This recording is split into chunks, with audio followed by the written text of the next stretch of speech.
What is Christian nationalism? You've heard the term and it kind of makes sense, but you're not exactly sure. And to understand what's happening in America right now, you need to understand Christian nationalism. But first, who am I? I'm Andrew Seidel. I'm a constitutional attorney. I've dedicated my career to defending the First Amendment. And I wrote The Founding Myth, Why Christian Nationalism is Un-American, to help people learn about this threat and to fight back. And make no mistake, Christian nationalism is an existential threat to the American Republic.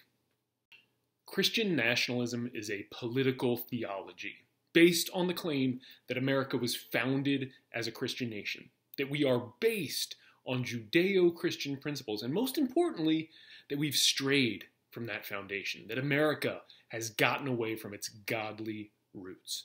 And Christian nationalists use the language of return to justify hateful public policy, from the Muslim ban to the child separation policy at the border, which Attorney General Jeff Sessions justified by citing the Bible, which he learned to do at the White House Bible study. Christian nationalism seized power in 2016. The best predictor of a Trump voter in 2016 was thinking that the United States was a Christian nation.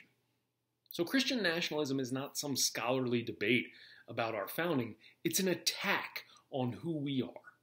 The goal is to redefine America according to the Christian nationalist identity and then to reshape our law accordingly. Christian nationalists rarely admit to the label, and it's not just being an American Christian.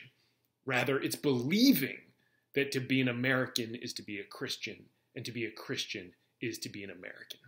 This is a dangerous, exclusionary ideology. The good news is that the entire identity of the Christian nationalist, their claim to be the true heirs of the American experiment, depends on certain myths and lies. Things that you've heard before, like we are one nation under God, and in God we trust. And the Declaration of Independence references the Christian God 4 different times. And the Founding Fathers were all evangelical Christians, and that they prayed at the Constitutional Convention, and that George Washington knelt in the snow at Valley Forge and prayed, and that our laws are based on the 10 Commandments.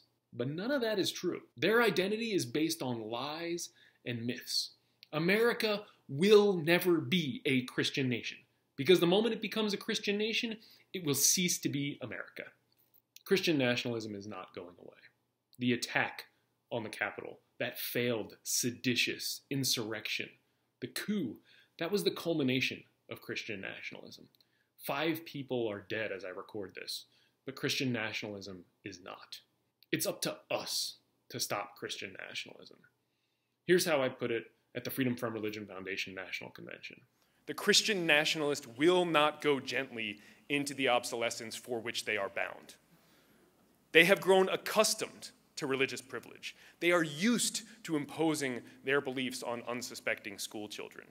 They expect politicians to pay lip service to their deity, and they demand acknowledgments of their God on government property.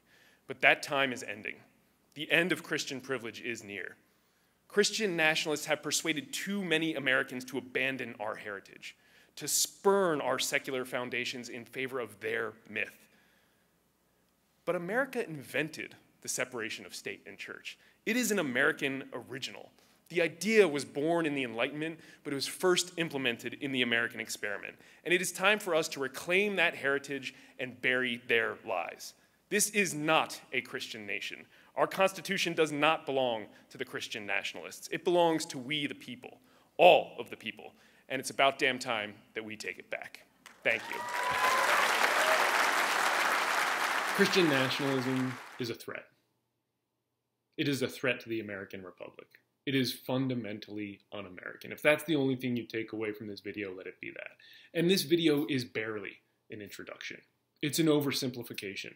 For more, there are lots more scholars and writers and activists you should check out. I'm going to put a ton of information in the info box down below, so be sure to check it out. Be sure to pick up a copy of The Founding Myth if you really want to understand how to fight back against this un-American ideology.